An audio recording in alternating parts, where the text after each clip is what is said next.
Hello everyone, welcome back to faculty channel and I am Kusum. So this is the most awaited video जो मैंने आपको promise करा था कि exam से पहले मैं आपको जरूर बना के दूंगी.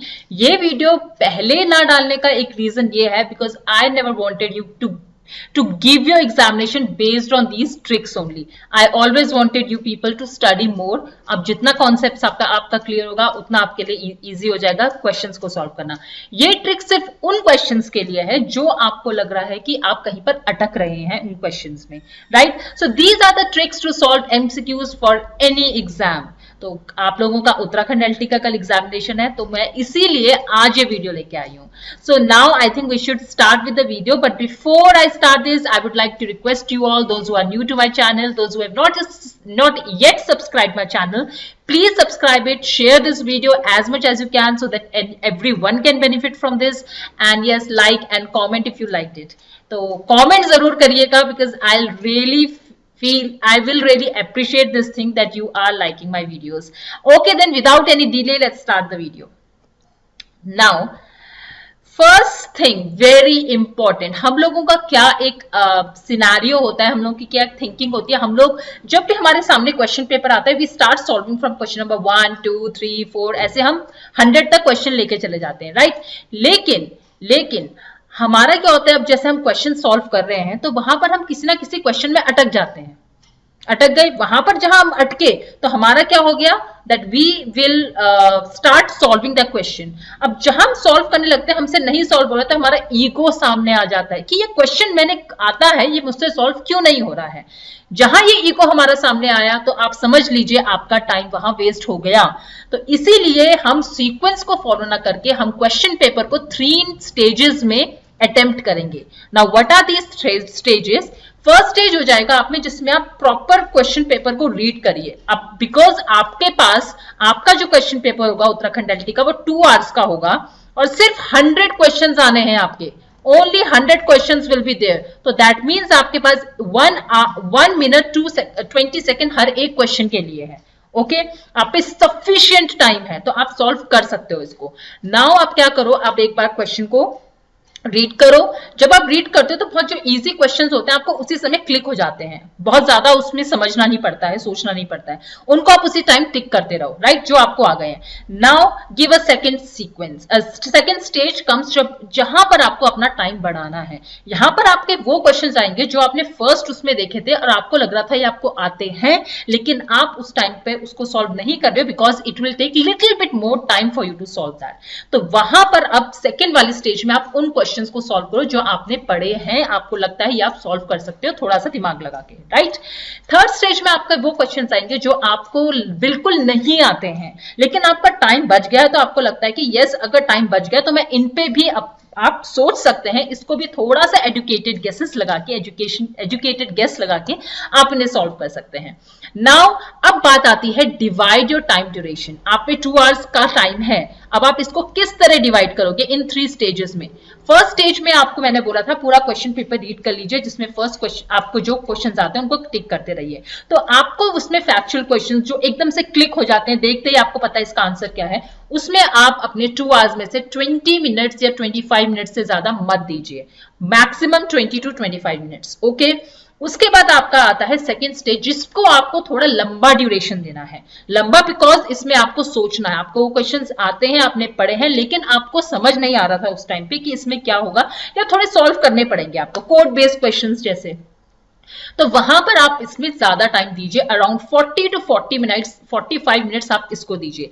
उसके बाद जो थर्ड स्टेज आएगी इसमें आप अपना टाइम, बाकी का जो टाइम है दीजिए, बट रिमेंबर आपको OMR शीट भी आपको फिल करनी है.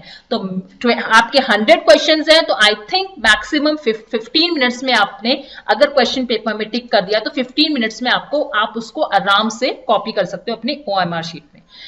सेकेंड थिंग आपको एक चीज मैं यहां बता दूं, बिकॉज आपकी नेगेटिव मार्किंग है और 1/4 नेगेटिव मार्किंग है, दैट मीन्स आपके हर एक क्वेश्चन में 0.25 मार्क्स कटेंगे. मींस 4 क्वेश्चन में 1 मार्क्स कट होगा. तो आप यहां पर रिस्क ले सकते हो. अगर आप लोगों का 1/3 नेगेटिव मार्किंग होती है जैसे यूपीएससी में होता है 1/3 और बहुत सारे ऐसे एग्जामिनेशंस होते हैं, वहां पर आप रिस्क मत लीजिए। या बहुत कम आपको, बहुत ही ज्यादा आपको लग रहा है कि हाँ ये हो सकता है, इसका आंसर आपको बहुत अंदर से फीलिंग आ रही है कि ये कहीं ना कहीं पढ़ा है, तो वहां लीजिए। ओके, बट यहां पर आप रिस्क ले सकते हैं। रिस्क का मतलब ये नहीं है कि आप सारे के सारे 100 क्वेश्चन अटेम्प्ट कर दें जो आपको बिल्कुल आते ही नहीं है, आपने कभी सुना ही नहीं है, पढ़ा ही नहीं है, वो क्वेश्चन भी अटेम्प्ट कर दें। नो, अराउंड आपको 85 क्वेश्चन 100 में से जरूर अटेम्प्ट करके आइए। प्लीज क्वेश्चन इस बेसिस पे मत छोड़ना कि नेगेटिव मार्किंग है तो मार्क्स कट हो जाएंगे। आप खुद सोचिए, नेगेटिव अगर आपके 60 क्वेश्चंस आ रहे हैं और आपने वो भी, उसमें भी एमसीक्यूज में श्योरिटी नहीं होती कि आंसर करेक्ट हो ही जाएगा। बिल्कुल जो फैक्चुअल है वो करेक्ट होते हैं, कई बार एप्टीट्यूड बेस्ड क्वेश्चंस गलत हो जाते हैं। तो अगर आप 60 ही अटेम्प्ट कर रहे हैं, 40 आपने छोड़ दिए, तो उसमें से भी गलत हो गए, तो आप खुद सोचिए आपके मार्क्स और कम हो गए। राइट, तो इट्स बेटर कि आप थोड़े ज्यादा अटेंड करिए। 80 to 85 क्वेश्चंस का आप अपना टारगेट बना के रखिए कि ये आपने सॉल्व करके आने हैं, इतने अटेम्प्ट करने ही करने हैं। Now we come to elimination technique. ये एक टाइप की बहुत इंपॉर्टेंट टेक्निक होती है जो हम यूज करते हैं। राइट, ऐसे कुछ ऐसे क्वेश्चंस होते हैं, कुछ आंसर्स होते हैं जो बिल्कुल ऑफसेट लगते हैं। ऑफसेट मींस कुछ क्वेश्चन पूछा है और आपको देख के क्लियरली लग रहा है ये ऑप्शन तो कहीं से भी मैच नहीं कर रहा है आपके ऑप्शन क्वेश्चन से, उसको आप एलिमिनेट कर दीजिए। फिर आप और क्वेश्चंस में आइए और ऑप्शंस में आइए। अब आपके 3 ऑप्शंस बचे हैं, जहां आपको पता है कि 3 ऑप्शंस में से आप चूज कर सकते हैं, उस क्वेश्चन को जरूर अटेम्प्ट करिए, बिकॉज आपके हाई चांसेस रहते हैं कि आप करेक्ट आंसर दे दोगे। अब आता है आपको all of the above and none of the above. अब आप बोलोगे, आप हमेशा बोलते थे कि all of the above none of the above, जरूरी नहीं कि आंसर हो, बट यहां पर 52% चांसेस आपके इनके करेक्ट होने के हो जाते हैं। 52%, माइंड इट। ओके, ये मैं नहीं बोल रही हूँ कि 100% चांसेस मैं नहीं बोल रही हूँ, क्योंकि क्वेश्चन आपको जरूर पढ़ना है। All of the above, none of the above बहुत रेयर पूछा जाता है क्वेश्चंस में, एमसीक्यूज में, बट जहां पूछा जाता है जिन क्वेश्चंस में, तो बहुत हाई चांसेस होते हैं कि वो आपका ऑप्शन करेक्ट होता है। But please again I am repeating, जरूर उनके ऑप्शंस को देखिए। ऐसा ना हो कि आंख बंद करके आपने ऑल ऑफ द अबव या नन ऑफ द अबव लगा दिया, आते हुए भी ऐसा ना हो कि गलत हो जाए आपका क्वेश्चन। ओके, अब आता है आपका सिमिलर लुकिंग ऑप्शंस। कई क्वेश्चंस होते हैं जिनमें कि ऑप्शंस एक जैसे लगते हैं, थोड़े से वर्ड्स का डिफरेंस रहता है, तो बहुत चांसेस होते हैं इसमें भी कि उन दोनों में से कोई एक आपका ऑप्शन करेक्ट होगा। तो आप सिमिलर लुकिंग ऑप्शंस, और कई बार आपको पता भी होता है उनका आंसर, तो आप कर सकते हैं। बट जहां पर आप अटक रहे हो, तो जहां सिमिलर लुकिंग ऑप्शन से एक जैसे हैं, कहीं रीडेबल एक जैसे होते हैं, बट थोड़ा से माइनर चेंजेस होते हैं उनमें, तो उन दोनों में से कोई ऑप्शन आपका करेक्ट हो सकता है। अब वहां पर आप किस तरह से दिमाग लगा के उसको सॉल्व करें, it is up to you. आपने क्या पढ़ा है, क्या नहीं पढ़ा है, वो देखिए। क्योंकि कई बार हम एक जैसे ऑप्शंस दिखने वाले ऑप्शंस में हम गलत ऑप्शन मार्क करके आ जाते हैं, क्योंकि हम वो छोटी सी जो डिफरेंस होता है दोनों में वो नहीं नोटिस करते हैं। तो प्लीज ऑप्शंस को प्रॉपर्ली पढ़ना, वेरी इंपॉर्टेंट।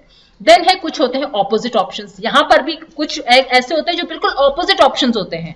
कोई और ऑप्शन उसका बिल्कुल कोई ऑप्शन उसका बिल्कुल ऑपोजिट ऑप्शन दे रखे, तो now here again the chances are very high कि इन दोनों में से कोई एक आंसर होगा। तो आप again make a educated guess and tick that option जो आपको सही लग रहा है उनमें से।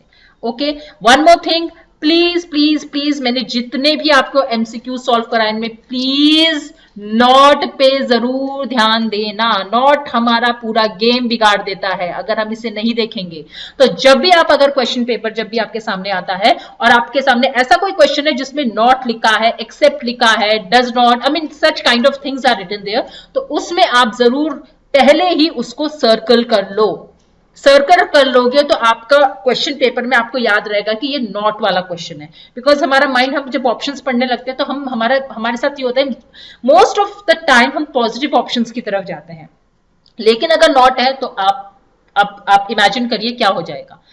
अब आते हैं हम अपने प्रोबेबिलिटी ऑफ आंसर। सी, आपके पास 4 ऑप्शंस है, ए बी सी डी। अब ये तब के लिए है जो आपको लग रहा है कि आप कर ही नहीं पा रहे हो इस क्वेश्चन को, कहीं ना कहीं थोड़ा सा आपके दिमाग में है, बट बिल्कुल कुछ समझ नहीं आ रहा है कि क्या होगा, कैसे होगा, ये आंसर ठीक होगा या नहीं। यहां रिसर्च बोलता है कि मोस्टली ऑप्शंस में से बी और सी करेक्ट होते हैं, बी या सी। उसमें से भी सबसे हाई चांसेस बी के होते हैं 28%, देन सी के होते हैं 25%। तो अगर आपको कहीं भी अब अटक रहे हो, आपको बिल्कुल कोई आइडिया नहीं लग रहा है, तो ए बी सी डी में से आप बी ऑप्शन के साथ जा सकते हो। बट अगेन ऑप्शन को रीड करिए और थोड़ा सा एक्स्ट्रा दिमाग लगा के आप अपना उसको बी या सी में से टिक करिए। मोस्ट प्रोबेबली बी होता है, ये रिसर्च कहती है। Then is your hints.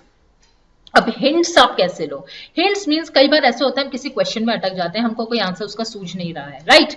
तो अब क्या है, आपने वो क्वेश्चन छोड़ दिया, आगे जाते हो, कब many a times it happens that आपको उसके जैसा कोई एक क्वेश्चन और मिल जाता है जहां पर ऑप्शंस के साथ आपको करेक्ट आंसर मिल जाता है। ऐसा मेरे साथ हुआ है, तो मैं ये आपको बहुत रिलेटेड बता रही हूँ क्वेश्चन, ये आपको जो एक ट्रिक बता रही हूँ। मेरे साथ यूजीसी नेट का जब मैं क्वेश्चन पेपर दे रही थी, एग्जाम दे रही थी, उसमें एक क्वेश्चन आ गया था जिसका मुझे बिल्कुल आइडिया नहीं था, मैंने वो कभी पढ़ा ही नहीं था, क्वेश्चन वो मेरे सामने कभी नहीं आया था जितनी मैंने तैयारी करी थी। वो क्वेश्चन आ गया और उससे रिलेटेड वो मुझे नहीं आ रहा था, और बिकॉज यूजीसी नेट में नेगेटिव मार्किंग नहीं होती है तो मैंने वो टिक कर दिया, वो ऑब्वियसली मेरा रॉन्ग था। आगे जाके मुझे उससे रिलेटेड एक क्वेश्चन मिल गया जिसमें कि वो एलिमिनेशन के थ्रू मेरा आंसर करेक्ट हो गया। अब वो उस वाले ऑप्शन को लेके मेरा पहला क्वेश्चन भी मैंने फटाफट में वापस गई, अरे ये क्वेश्चन तो इस तरह पूछा गया था पहले क्वेश्चन में, राइट? मैं वापस गई उस क्वेश्चन पे, मैंने उसको करेक्ट कर दिया, दोनों ऑप्शंस, दोनों आंसर्स मेरे करेक्ट हो गए। सो ऐसे हिंट्स आप ले सकते हैं रिलेटेड क्वेश्चन से, राइट? इनविजन द सिचुएशन या रिकॉल। अब ये क्या होता है, कई बार होता है कि आप कोई चीज भूल जाते हैं कहीं रख के, राइट? आपको बिल्कुल याद नहीं आ रहा है, आइडिया नहीं लग रहा है क्या हुआ, तो आप एक सीक्वेंस बनाते हैं, पहले मैं ये गया था, फिर मैंने ये करा, फिर ये हुआ, फिर ये, जैसे कीज भूल जाते हैं मैनी टाइम्स। तब आप एक जब उसको लिंक करते रहते हैं उन सिचुएशन को, तो आपको याद आ जाता है कि आपने कहां पर वो चीज रखी है, राइट? ऐसे ही आप क्वेश्चंस में भी कर सकते हैं जिसमें आपको पता है आपने पढ़ा, आपके दिमाग में है, बट वो बाहर नहीं आ रहा है, आपको ये समझ नहीं आ रहा है कि आपने पढ़ा कहां, कब पढ़ा था, क्या पढ़ा था। तो अब आप इसको रिलेट करिए सिचुएशन में, रिकॉल करिए अपने मेमोरी कि ये क्वेश्चन पर्टिकुलरली मैंने किस बुक में पढ़ा, किस चैनल में देखा, या किसी पर्टिकुलर एमसीक्यूज को मैंने सॉल्व करा था, कहां पर करा था। तो जब आप उसको क्वेश्चन को रिलेट करते हैं उस सिचुएशन से, तो आपको बहुत इजीली वो चीज रिकॉल हो जाती है। ये हमारा साइकोलॉजिकली ट्रिक होता है। एक बात याद रखना, एग्जामिन में एग्जामिनर जो क्वेश्चन पेपर बना रहा है उसका उनकी एक ये माइंडसेट होता है कि वो लोगों को फंसाना चाहते हैं, राइट? उसमें कैंडिडेट्स को फंसाना चाहते हैं। फंसाना इसलिए मैनी अ टाइम्स वो first 5 questions, first 10 questions difficult दे देंगे, फर्स्ट लास्ट 10 क्वेश्चंस डिफिकल्ट। तो इस तरह से क्वेश्चंस जब दे देते हैं, तो हम जब सॉल्व कर ले होते हैं तो हमारा मोराल थोड़ा डाउन हो जाता है, हम थोड़े मायूस हो जाते हैं कि यार ये भी नहीं आ रहा, ये भी नहीं आ रहा, ये भी नहीं आ रहा। इसीलिए मैं आपको बोल रही हूँ, वो जो मैंने 3 स्टेप्स वाला आपको बताया, 3 स्टेजेस में उसको सॉल्व करिए, तो आपका मोराल प्रॉपर रहेगा। जो आंसर आ रहे हैं फिर सेकंड स्टेज में उसको सॉल्व करिए, फिर थर्ड में आप बिल्कुल उन क्वेश्चंस को लीजिए जो आपको बिल्कुल आइडिया नहीं है, वहां पर आप इन एजुकेटेड गेसेस को लगा सकते हैं। मैं ये एजुकेटेड गेस इसलिए बोल रही हूं बिकॉज आपको दिमाग लगा के करना है, सिंपली ऐसे आंख बंद करके भगवान का नाम लेके ABCD ऐसे मत लगा देना। और एक चीज और सीक्वेंस में देखना कि कभी भी ऐसे मत सोचना सी सब सही होंगे, बिकॉज एक अगर आगे वाला अगर आपका बी ऑप्शन है करेक्ट, तो दूसरा वाला सी ऑप्शन करेक्ट हो सकता है। इट्स नॉट कंपलसरी कि दूसरा भी बी होगा। तो because it is negative marking, तो आप यहाँ रिस्क ऐसा नहीं ले सकते कि आंख बंद करके आपने ऑप्शंस लगा दिए, ये होगा ठीक, ये CC लगा दो, ए, या ऐसे पैटर्न बना दिए ABCD ऐसे मत करना please, because this is negative marking question paper. तो प्लीज थोड़ा सा आपको दिमाग लगाना पड़ेगा। आई होप ये आप लोगों के हेल्पफुल होगा। इतना ही था इसमें। एंड यस, मैं एक बार फिर रिक्वेस्ट कर रही हूँ, कल आप लोगों का जब एग्जाम कंप्लीट हो जाए, आप घर आए, तो प्लीज उसका प्रॉपर जो आपका टीचिंग एप्टीट्यूड का पार्ट आया है उसका प्रॉपर पिक्चर क्लिक करके प्रॉपरली जो बहुत विजिबल हो, बिकॉज मैं उसी पिक्चर्स को लाइव लेके आऊंगी। सो क्लिक करके प्रॉपर PDF फॉर्म में आप मुझे एक PDF फाइल में वो मुझे टेलीग्राम चैनल में सेंड कर देना। मोस्ट प्रोबेबली मैं उसको सॉल्व कर दूंगी बाय इवनिंग। जैसे ही मैं उससे सॉल्व कर दूंगी, आई विल ब्रिंग लाइव, मैं आप लोगों को नोटिफिकेशन भेज दूंगी टेलीग्राम में लाइव आने के लिए, and you people can come and solve along with me. So yes, I'm very excited. I know you people will also be very excited for your examination. Second thing, एक और चीज मैं बोलना चाहती हूँ, please don't panic, take proper rest. आज last day है आपकी प्रिपरेशन का.